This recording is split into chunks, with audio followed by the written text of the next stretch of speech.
Hello दोस्तों, आपका स्वागत है मेरी यूट्यूब चैनल आर के ब्रदर्स पर। आज हम पढ़ने वाले हैं क्लास 12 का चैप्टर नंबर 3 बायोलॉजी, जिसका पार्ट नंबर 2 है। तो चलिए बिना देरी के शुरू करते हैं। आपका पहला प्रश्न है, युग्मकों की प्रकृति कैसी होती है? युग्मकों की प्रकृति कैसी होती है? युग्मकों की प्रकृति कैसी होती है? द्विगुणित होती है, अगुणित होती है, त्रिगुणित होती है, चतुर्गुणित होती है। आपका सही आंसर है ऑप्शन नंबर अगुणित। ऑप्शन नंबर बी अगुणित होती है। आपका अगला प्रश्न है, प्रथम द्विगुणित कोशिका क्या कहलाती है? भ्रूण, युग्मनज, युग्मक, ब्लास्टोसिस्ट। आपका सही आंसर है ऑप्शन नंबर प्रथम द्विगुणित कोशिका जो होती है वह युग्मनज कहलाती है। ऑप्शन नंबर बी युग्मनज। ऑप्शन नंबर बी युग्मनज। आपका अगला प्रश्न है,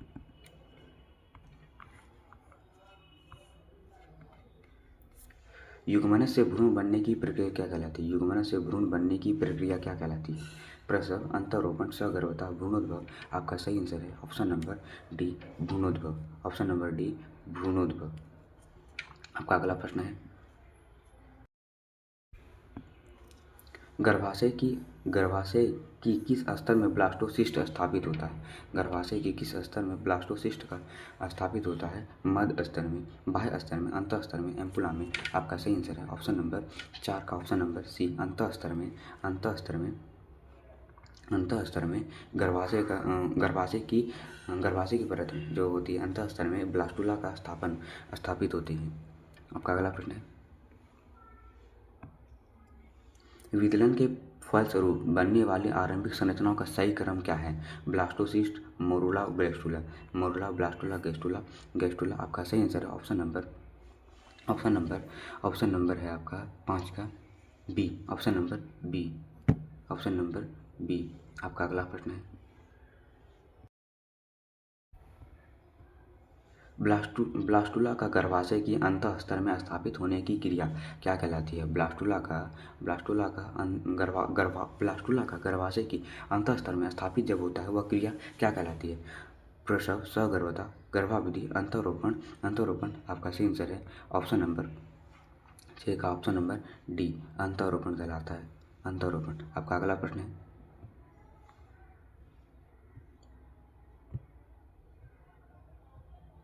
वह विधि या काल जिसमें भ्रूण का गर्भाशय में परिवर्धन होता है, वह वृद्धि या विकास, वह अवधि या काल जिसमें भ्रूण का गर्भाशय में परिवर्धन होता है उसे क्या कहते हैं? सगर्भता, प्रसव काल, गर्भावधि, स्तन काल। आपका सही आंसर है ऑप्शन नंबर सी गर्भावधि कहलाता है। गर्भावधि। आपका अगला प्रश्न है, मानव में गर्भावधि समानता कितने दिनों की होती है? कितना होती है मानव में समानता कितनी होती है? जो गर्भावधि होती है कितने दिनों की होती है? आपका सही आंसर है ऑप्शन नंबर सी 9 माह का होता है। आपका अगला प्रश्न, गर्भावधि पूर्ण हो जाने के बाद नवजात शिशु जनन नाल द्वारा बाहर आना क्या कहलाता है? रोपण, सगर्भता, प्रसव, दुग्ध स्रवण। आपका सही आंसर है ऑप्शन नंबर बी। प्रसव। ऑप्शन नंबर बी प्रसव कहलाता है। प्रसव। आपका अगला प्रश्न है, प्रसव के बाद दुग्ध स्रवण ग्रंथियों द्वारा दुग्ध का निर्माण क्या कहलाता है? गर्भावधि, सगर्भता, स्तन काल, भ्रूणोद्भव। आपका सही आंसर है ऑप्शन नंबर सी स्तन काल कहलाता है। स्तन काल। आपका अगला प्रश्न है, मादा या स्त्री द्वारा गर्भ धारण करना क्या कहलाता है? मादा या स्त्री द्वारा गर्भ धारण करना क्या कहलाता है? वह मादा या स्त्री द्वारा जब गर्भ धारण किया जाता है तो वह कहलाता है ऑप्शन नंबर डी सगर्भता कहलाता है। ऑप्शन नंबर डी सगर्भता कहलाता है। आपका अगला प्रश्न है, युग्मक में गुणसूत्रों की संख्या को किस प्रतीक से दर्शाया जाता है? युग्मक में जो गुणसूत्रों की संख्या होती है वह किससे दर्शाया जाता है? वह युग्मक में जो गुणसूत्रों की संख्या होती है वह अगुणित होते हैं। वह गुणसूत्र होते हैं युग्मक जो होते हैं शुक्राणु, इच्चाएँ, अंडाणु वह अगुणित होते हैं। इसलिए आपका सही आंसर है ऑप्शन नंबर बी अगुणित का संकेत है यह एन। आपका अगला प्रश्न है,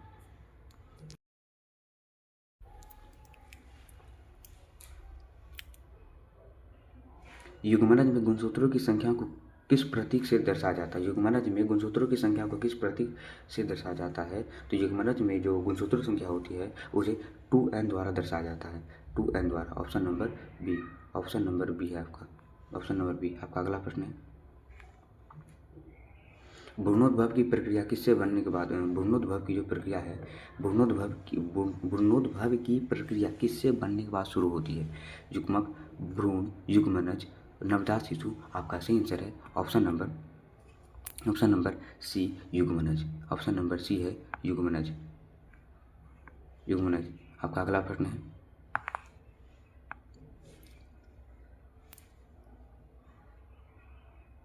भ्रूण रोपण की क्रिया में कौन सी संरचना सीधे गर्भाशय की अंतर से जुड़ी होती है? तो भ्रूण रोपण की जो क्रिया होती है, कौन सी संरचना सीधे गर्भाशय की अंतःस्तर से जुड़ी होती है? अंतःस्तर से जुड़ी होती है। आपका सही आंसर है option number D, option number D, blastocyst. Blastocyst जो होती है, ब्लास्टोसिस्ट वह भ्रूण के अंतः गर्भाशय से जुड़ी होती है। आपका अगला प्रश्न है, गर्भाशय सगर्भता का सीधा संबंध किससे है? सगर्भता का सीधा संबंध किससे है? नर युग्मक से है, वृषण के कार्य से है, गर्भ धारण करने की क्रिया से है, दुग्ध निर्माण से है। आपका सही आंसर है option number C, option number C, गर्भ धारण करने की क्रिया से, गर्भ धारण करने की क्रिया से। Option number C, option number C. आपका अगला प्रश्न है, आपका अगला प्रश्न है, प्रसव की प्रक्रिया किसके बाद संपन्न होती है? जो प्रसव की क्रिया होती है किसके बाद संपन्न होती है? अंतरोपण, सगर्भता, गर्भावधि पूर्ण होने के बाद, या स्तन काल शुरू होने से? आपका सही आंसर है ऑप्शन नंबर सी, गर्भावधि पूर्ण हो जाने के बाद प्रसव की क्रिया संपन्न होती है। Option number C, option number C, option number C. आपका अगला प्रश्न है, स्तन ग्रंथियाँ किस में पाई जाती है? स्तन ग्रंथियाँ केवल नर में, मादा में, नर एवं मादा दोनों में, केवल नवजात शिशु में? आपका सही आंसर है ऑप्शन नंबर बी, नर एवं मादा दोनों में पाया जाता है। ऑप्शन नंबर सी, नर एवं मादा दोनों में पाया जाता है। आपका अगला प्रश्न है, नर में स्तन ग्रंथियों की स्थिति क्या होती है? सक्रिय, निष्क्रिय या सक्रिय होती है, अनुपस्थित होती है, अंत्य सक्रिय होती है? आपका सही आंसर है ऑप्शन नर में जो स्तन ग्रंथियाँ होती है वह नर में स्तन ग्रंथियाँ होती है वह निष्क्रिय और क्रियाशील होती है। Option number B, option number B. अगला प्रश्न है, रोपण किसके लिए प्रयुक्त होता है? रोपण किसके लिए प्रयुक्त होता है? रोपण किसके लिए प्रयुक्त होता है? आपका सही आंसर है, रोपण जो होता है, रोपण शब्द किसके लिए प्रयुक्त होता है? युग्मक निर्माण के लिए, जन्म शिशु के लिए, और भ्रूण का गर्भाशय से जुड़ना, दुग्ध स्रवण। आपका सही आंसर है ऑप्शन नंबर सी, भ्रूण का गर्भाशय से जुड़ना, भ्रूण का गर्भाशय से जुड़ना, भ्रूण का गर्भाशय से जुड़ना, यह रोपण शब्द ये प्रयुक्त है। विदलन की प्रक्रिया किस संरचना में होती है? विदलन की क्रिया किस संरचना में होती है? युग्मक में होती है, नवजात शिशु में होता है, युग्मनज में होता है, स्तन ग्रंथियों में होता है? आपका सही आंसर है ऑप्शन नंबर सी, युग्मनज में होता है। ऑप्शन नंबर सी, युग्मनज में। ऑप्शन नंबर सी, युग्मनज में। आपका अगला प्रश्न है, यदि कोई कोशिका द्विगुणित है तो वह इसमें क्या हो सकती है? दिए गए पाठ के अनुसार, युग्मक, ब्लास्टोसिस्ट, युग्मनज, स्तन ग्रंथि, असर ग्रंथि। आपका सही आंसर है ऑप्शन नंबर 22 का सी, युग्मनज। आपका अगला प्रश्न है, गर्भावधि को पूर्ण करने के बाद होने वाली क्रिया क्या है? गर्भावधि पूर्ण होने के बाद जो होने वाली क्रिया है वह क्रिया होती है आपका option number B, option number B, प्रसव। गर्भावधि जब पूर्ण होती है तो प्रसव होता है। Option number B. अगला प्रश्न, स्तन काल को और किस नाम से जाना जाता है? स्तन काल को और किस नाम से जाना जाता है? आपका सही, स्तन काल को जो है वह दुग्ध स्रवण काल से जाना जाता है। ऑप्शन नंबर बी, दुग्ध स्रवण काल से जाना जाता है। आपका अगला प्रश्न है, भ्रूणोद्भव का जो तात्पर्य है वह युग्मनज से भ्रूण बनने की प्रक्रिया है। तो युग्मक से जो है युग्मनज से भ्रूण बनने की प्रक्रिया भ्रूणोद्भव कहलाती है। तो आपका सही आंसर है ऑप्शन नंबर ए। आपका अगला प्रश्न है, मानव जीवन में सबसे पहली द्विगुणित कोशिका कौन सी होती है? मानव जीवन में सबसे पहली द्विगुणित कोशिका कौन सी होती है?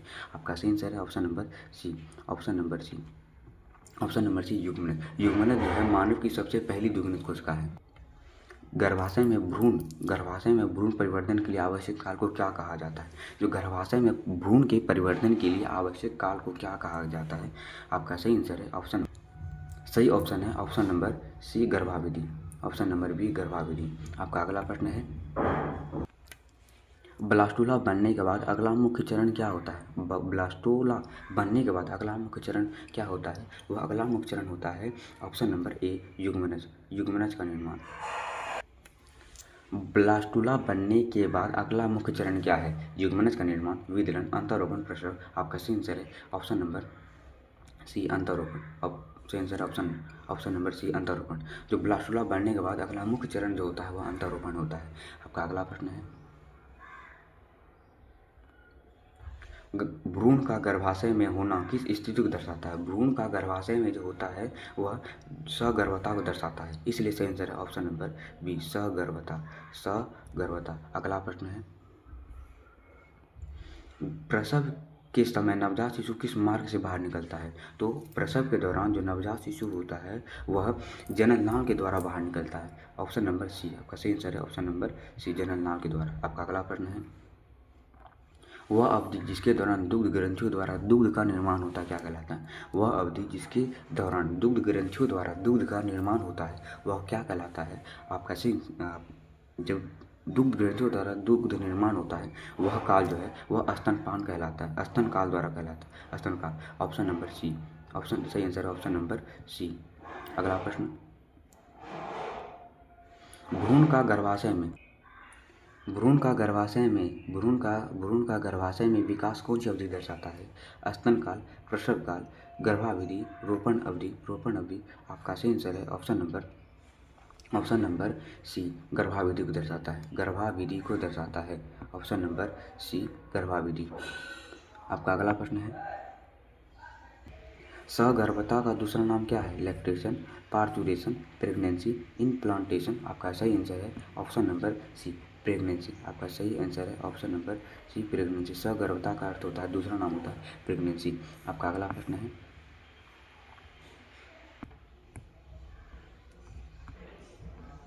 ब्लास्टुला जो होता है ब्लास्टुला गर्भाशय की किस संरचना में स्थापित होता है? एम्पुला में, शुक्रवाहिका में, अंतःस्तर में, प्राथमिक जननांग में। आपका सही आंसर है ऑप्शन नंबर सी अंतःस्तर में स्थापित होता है, आपका अगला प्रश्न है, प्रसव के संदर्भ में कौन सा कथन सही है? तो यह प्रसव के दौरान यह गर्भ धारण करने की क्रिया है, यह भ्रूण का रोपण है, यह नवजात शिशु के जन्म की प्रक्रिया है, यह दुग्ध निर्माण की प्रक्रिया है। ऑप्शन नंबर सी यह नवजात शिशु के जन्म की प्रक्रिया है। जो प्रसव के संदर्भ में कौन सा? यह नवजात शिशु के जन्म की प्रक्रिया है। आपका अगला प्रश्न है, विदलन की अवस्थाओं में कौन सा अवस्था सबसे पहले बनती है? जो विदलन की अवस्था में कौन सी अवस्था सबसे पहले बनती है? गैस्टुला, ब्लास्टुला, मोरुला, युग्मनज। आपका सही आंसर है option number C morula. Option number C morula. आपका अगला प्रश्न है, यदि किसी मादा में गर्भावधि 9.5 माह हो तो इसका तात्पर्य क्या है? उसका स्तनकाल शुरू हो गया है, उसके गर्भाशय में भ्रूण का परिवर्तन हो रहा है, उसका प्रसव हो चुका है, उसका रोपण अभी बाकी है। आपका सही आंसर है ऑप्शन नंबर सी उसका प्रसव हो चुका है। ऑप्शन नंबर सी उसका प्रसव हो चुका है। आपका अगला प्रश्न है, स्तन ग्रंथियां नर में किस लिए निष्क्रिय होती है? नर में दुग्ध निर्माण की आवश्यकता नहीं होती है, नर में वृषण सक्रिय रहता है, नर में दुग्ध ग्रंथियां कार्यात्मक नहीं होता है, नर में टेस्टोस्टेरोन अनुपस्थित रहता है। आपका सही आंसर है ऑप्शन नंबर सी नर में जो दुग्ध ग्रंथियां होती है वह कार्यात्मक नहीं होता है, आपका सही आंसर है ऑप्शन नंबर सी। आपका अगला प्रश्न है, गर्भावधि किसके बीच की अवधि है? युग्मक निर्माण और निषेचन, अंतःरोपण और प्रसव और दुग्धस्रवण, विदलन और भ्रूण रोपण। आपका सही आंसर है ऑप्शन नंबर बी अंतःरोपण और प्रसव। गर्भावधि जो है अंतःरोपण और प्रसव के बीच की अवधि है, आपका सही आंसर है ऑप्शन नंबर बी। आपका अगला प्रश्न है, मानव जनन में अगुणित कोशिका का उदाहरण क्या है? मानव में अगुणित कोशिका का उदाहरण क्या है? युग्मनज, भ्रूण, युग्मक, ब्लास्टुला। आपका सही आंसर है ऑप्शन नंबर, जो अगुणित संरचना है, वह अगुणित संरचना होती है, वह युग्मक होती है। Option number C, option number C. आपका अगला प्रश्न है, रोपण की क्रिया को और किस नाम से जाना जाता है? सगर्भता, भ्रूणोद्भव, अंतःरोपण, प्रसव। आपका सही आंसर है ऑप्शन, रोपण की क्रिया को उसे अंतःरोपण कहा जाता है, option number C, option number C. आपका सही आंसर है ऑप्शन नंबर सी, अंतःरोपण। आपका अगला प्रश्न है, सहगर्भता के दौरान होने वाली मुख्य प्रक्रिया क्या है? सहगर्भता के दौरान होने वाली मुख्य प्रक्रिया क्या है? शुक्राणु के निर्माण, भ्रूण का गर्भाशय में परिवर्तन, दुग्ध स्रवण, नर हार्मोन की उत्पत्ति। आपका सही आंसर है ऑप्शन नंबर बी, भ्रूण का गर्भाशय में परिवर्तन। यह सहगर्भता के दौरान होने वाली मुख्य प्रक्रिया है। ऑप्शन नंबर बी आपका सही आंसर है, ऑप्शन नंबर बी। आपका अगला प्रश्न है, वह प्रक्रिया जो युग्मनज से शुरू होती है और भ्रूण की विभिन्न चरणों मोरुला, ब्लास्टुला, गैस्टुला को शामिल करती है, क्या कहलाती है? रोपण, सगर्भता, प्रसव, भ्रूणोद्भव। आपका सही आंसर है ऑप्शन नंबर डी, भ्रूणोद्भव, ऑप्शन नंबर डी, भ्रूणोद्भव। आपका अगला प्रश्न है, गर्भाशय में भ्रूण के परिवर्धन काल को क्या कहा जाता है? जो गर्भाशय में भ्रूण के परिवर्धन काल को क्या कहा जाता है? गर्भकाल, स्तनकाल, रोपणकाल, सगर्भता। आपका सही आंसर है ऑप्शन नंबर गर्भकाल, ऑप्शन नंबर ए, गर्भकाल। आपका अगला प्रश्न है, शिशु के जन्म के बाद माता को पोषण प्रदान करने वाली क्रिया कौन सी है? सगर्भता, प्रसव, स्तनकाल, रोपण। शिशु के जन्म के बाद माता को जो पोषण प्रदान करने वाली जो क्रिया है वह कौन सी है? सगर्भता, प्रसव, स्तनकाल, रोपण। आपका सही आंसर है ऑप्शन नंबर सी, स्तनकाल, वह है स्तनकाल। आपका अगला प्रश्न,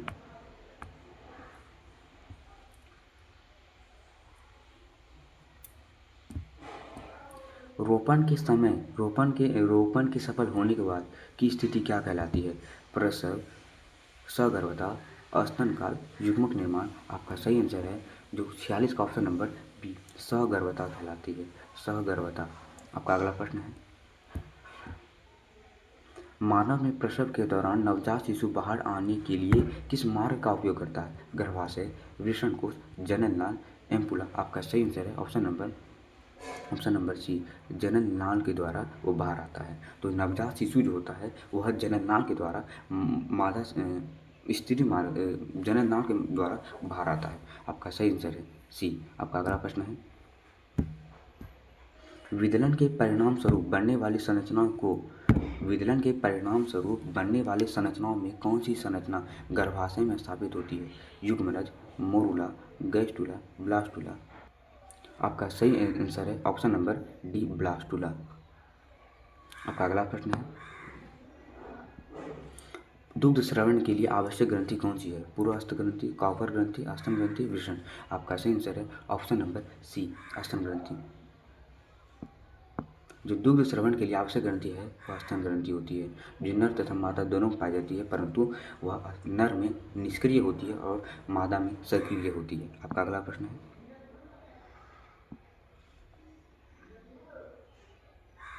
युग्मनज बनने के तुरंत बाद क्या होता है? प्रसव होता है, स्तनकाल होता है, विदलन होता है, सगर्भता होता है। जब युग्मनज बनता है तो उसके बाद जो होता है, युग्मनज बनने के तुरंत बाद क्या होता है? आपका सही आंसर है ऑप्शन नंबर सी, विदलन होता है, ऑप्शन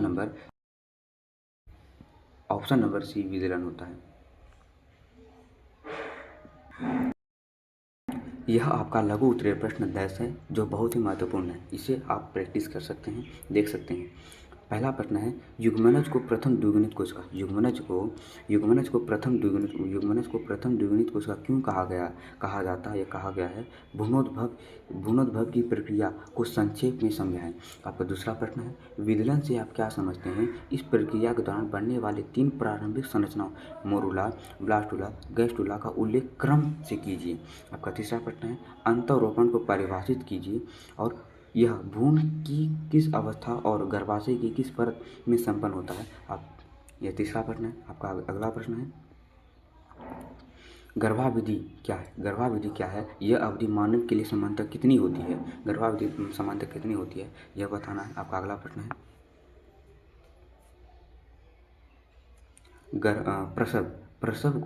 प्रसव को परिभाषित कीजिए, समझाइए कि यह किस काल की समाप्ति के बाद होता है। आपका अगला प्रश्न है, दूध श्रवण काल क्या है? यह प्रक्रिया किसके बाद शुरू होती है? इसका क्या महत्व है? 7वां नंबर प्रश्न, सहगर्भता को परिभाषित कीजिए, यह किस प्रक्रिया के सफल होने के बाद शुरू मानी जाती है? अगला प्रश्न, स्तन ग्रंथियाँ नर और मादा दोनों में पाई जाती है, इस कथन को व्याख्या कीजिए और नर में इसकी कार्यात्मक स्थिति को स्पष्ट कीजिए। आपका 9वां नंबर प्रश्न, अगला प्रश्न है, गर्भावधि और सहगर्भता के बीच मुख्य अंतर क्या है? अपने उत्तर को एक वाक्य में स्पष्ट कीजिए। आपका अगला प्रश्न है, यदि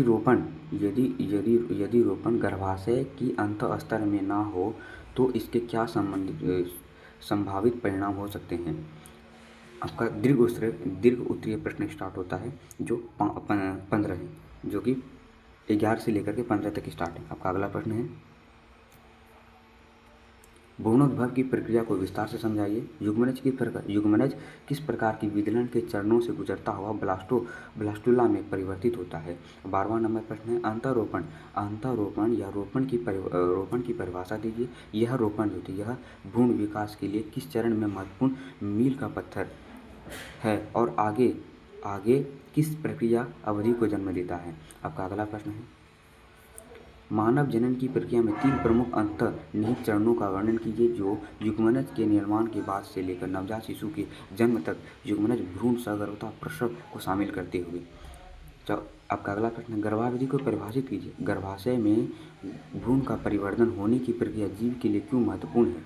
आपका अगला प्रश्न है, स्तन काल को परिभाषित करते हुए दुग्ध ग्रंथियों के कार्य पर प्रकाश डालिए और नर में ग्रंथियाँ क्यों अक्रियाशील रहती हैं? ये आपका 5 प्रश्न है, इसे भी हल कर सकते हैं आप लोग, इसका स्क्रीनशॉट ले लीजिए।